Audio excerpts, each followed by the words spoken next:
प्रत्यावर्ती धारा और वोल्टता को आलेखीय रूप से दर्शाया गया है आवर्त फलन का उपयोग करके। प्रत्यावर्ती धाराओं का योग अध्यारोपण के सिद्धांत द्वारा किया जा सकता है। एक से अधिक प्रत्यावर्ती धाराओं का योग गणितीय रूप से भी किया जा सकता है, फेजर की एक सुविधाजनक विधि के उपयोग द्वारा। हम फेजर्स पर चर्चा करेंगे इस वीडियो में। हमने पिछले भाग में देखा है कि एसी वोल्टता और धारा को इस प्रकार व्यक्त किया जाता है। V = Vm cos omega t और I = Im cos omega t plus और माइनस डेल्टा। यहां I और V दोनों आवर्त फलन हैं जो समय के साथ परिवर्तित होते हैं। हम ऐसी आवर्ती तरंगों की योग की विधि पर चर्चा करेंगे जो बेहद उपयोगी है विद्युत अभियांत्रिकी में।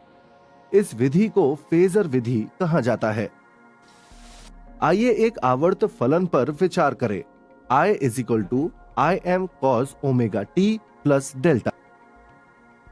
फेजर विधि को समझने के लिए एक सदिश जिसका परिमाण Im एक निर्देशांक पद्धति के मूल बिंदु से खींचा गया है।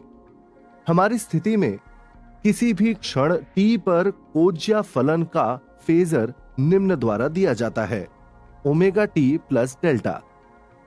अतः दिए गए सदिश को इस प्रकार खींचा जाना चाहिए कि यह कोण ओमेगा t प्लस डेल्टा बनाता है x अक्ष के साथ। यहां दो बातों का ध्यान रखना होगा। कला ओमेगा t प्लस डेल्टा समय के साथ बदलता है, या दूसरे शब्दों में दिखाए गए सदिश और x अक्ष और y अक्ष के संबंध में भी कोण के बीच का कोण समय के साथ बदलता रहता है। सदिश कोणीय आवृत्ति ओमेगा के साथ xy तल में घूमेगा। इसीलिए एक घूर्णन सदिश को फेजर के रूप में जाना जाता है।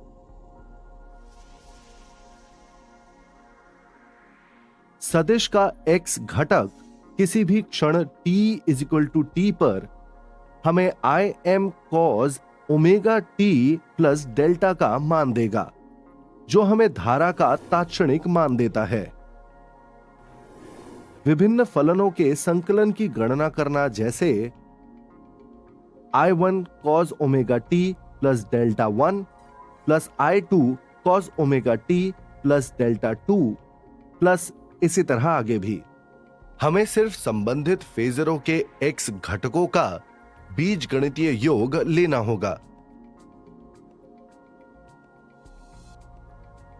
उपरोक्त विधि का दूसरा लाभ यह है कि y घटक लेने पर, जो है cos π/2 minus omega t plus delta = sin omega t plus delta फलन प्राप्त होता है। इसीलिए हम सदिश के ज्या फलन को व्यवहार में ला सकते हैं y घटक पर विचार करके। आइए हम दो आवर्त फलनों के योग के उदाहरण पर विचार करें। I1 = Im1 cos omega t plus delta 1 और I2 = Im2 cos omega t plus delta 2। पहले चरण में निरूपित करने वाले सदिश I1 और I2 खींचे जाते हैं और फिर उनके सदिश योग की गणना की जाती है। I एक फलन को निरूपित करता है जो परिणामी है दो आवर्त फलनों का, जो सदिश I1 और I2 द्वारा दर्शाए जाते हैं। परिणामी आवर्त फलन का आयाम = लंबाई या मान OP की।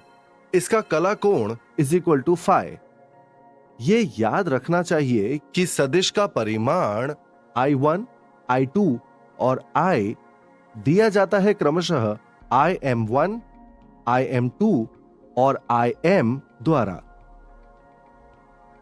उपरोक्त आरेख से हम देख सकते हैं कि डेल्टा 2 माइनस डेल्टा 1 I1 और I2 के बीच का कोण है। अब Im² im1 square plus im2 square plus 2im1 im2 cos delta 2 minus delta 1।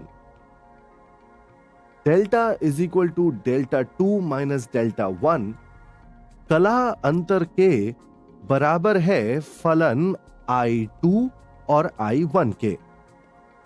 इसीलिए im square is equal to im1 square plus im2 square plus 2 times im1 im2 cos delta.